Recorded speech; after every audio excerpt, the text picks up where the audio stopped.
Hey guys, welcome to another video. I'm Chris. This is Salty Trips channel, and today we're going to talk about RV internet. We've been full-timing for a little while now, and we're going to share with you what we use, why we got it, and also we're going to share some information about some other internet options out there and why we chose not to go with those and we went with this instead. So stick around and check it out.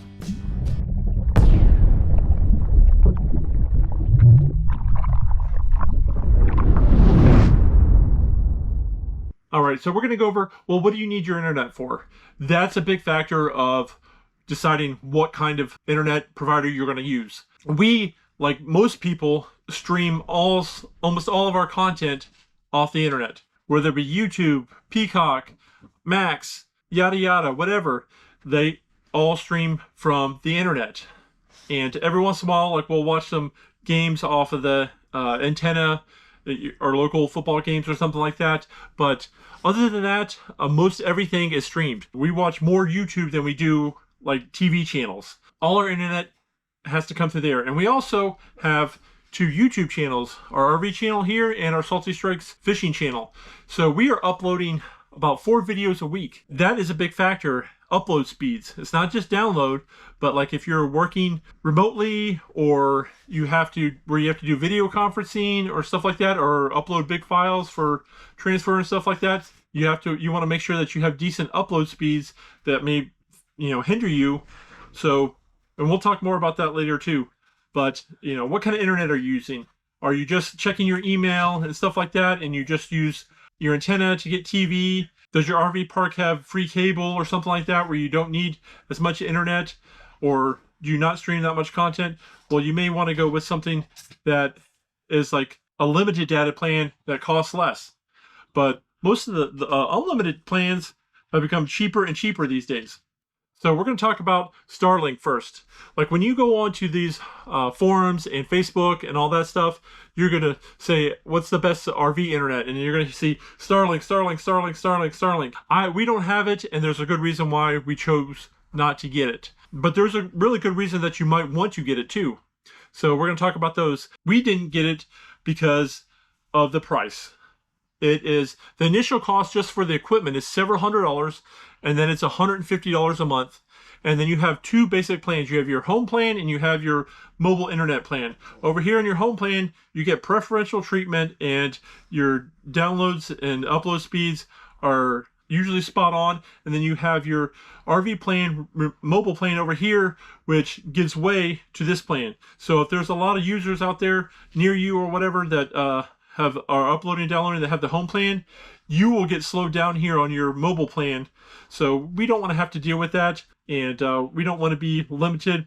But like every provider usually has some kind of limitations like that in place. Theirs are specific to home versus mobile, and I don't think that should be, especially if you're paying the same price, everybody should get treated the same. The factor is with Starlink is if you're somewhere like you're boondocking, you're on BML land, you're out in the middle of nowhere, you're going to get the internet and nobody else is. But most of the places we've been staying at, we're not moving around too much yet into, very remote areas. So wherever we go, we have cellular service. So we chose a cellular plan. All right, guys. So what we chose was T-Mobile 5G home internet. And so far, it has its ups and downs. The major benefit is it's only $600 a year for the whole year. That's $50 a month.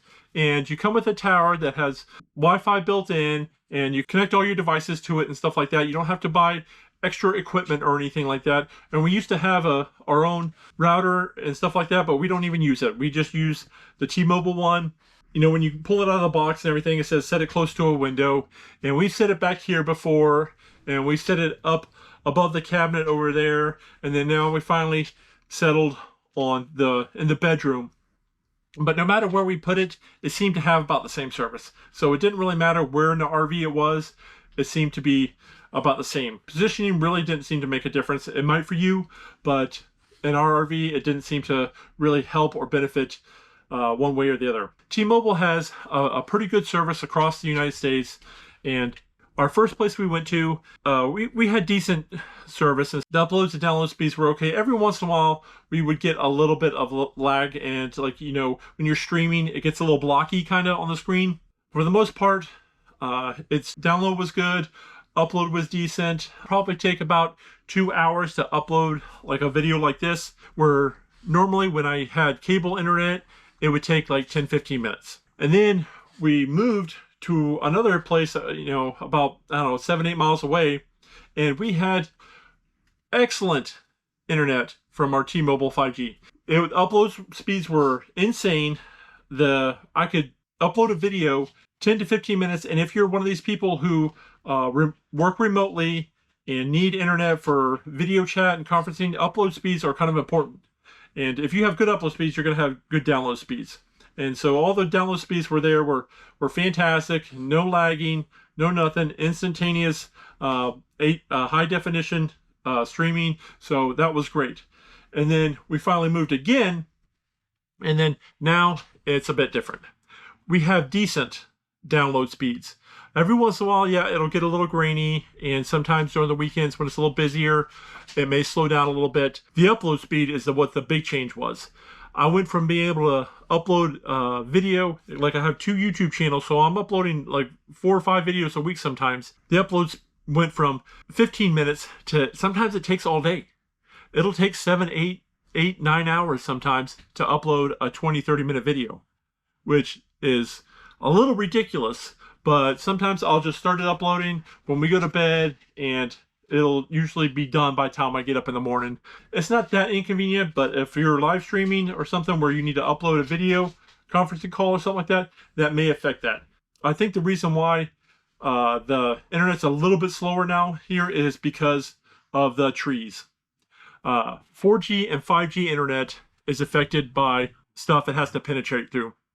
The 4G internet is like a slower than 5G, but it can pass through objects farther and deeper. So like a lot of times you'll get 4G inside a building, and then when you walk outside, you get the 5G.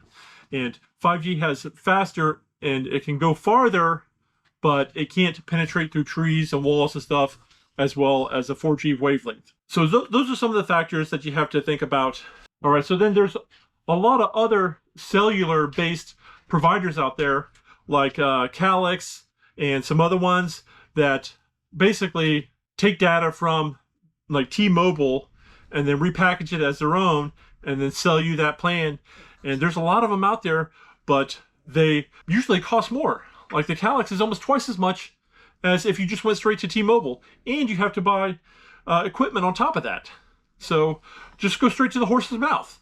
Why would you buy retail when you can get it wholesale? Basically, like the big providers like Verizon and T-Mobile, plans that seem to be a little bit cheaper than some of these other ones, but you never know. Sometimes you just got to look around, and it may be better. But just like Verizon was the cellular service, 7-8 years ago, I have Verizon on my phone, but we do not have Verizon home internet because the signal stinks. It used to be awesome, but now it's awful. Like, I wouldn't be able to make phone calls or text in the RV right now if I wasn't connected to the Wi-Fi that's connected to T-Mobile. Or maybe get both. If you can afford it, get Starlink and get T-Mobile. So then you have choices. Like if you don't have one, you might have the other. It just depends on your budgets and stuff like that. But T-Mobile seems to be the most budget-friendly and the widest net as far as cellular goes. It seems to have for service. And you can get like antennas extenders and stuff like that. I'll touch base on that real quick. We did our research, and the reason why we didn't get an antenna extender is range extender is because we looked at we just need to make sure we get faster speeds because we connect with the T-Mobile everywhere we go. It's just a matter of how much speed we get. And all the research I did showed that it didn't really increase the speed so much as the range. So if you're out somewhere in the middle of nowhere, it might be better to have that so you at least get some kind of signal instead of no signal.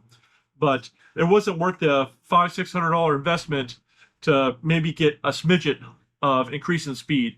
So you just got to weigh those things out. Anyway, thanks for coming along. I hope you guys enjoyed. And, leave a comment below if you have any questions about our 5G home internet and stuff like that and speeds.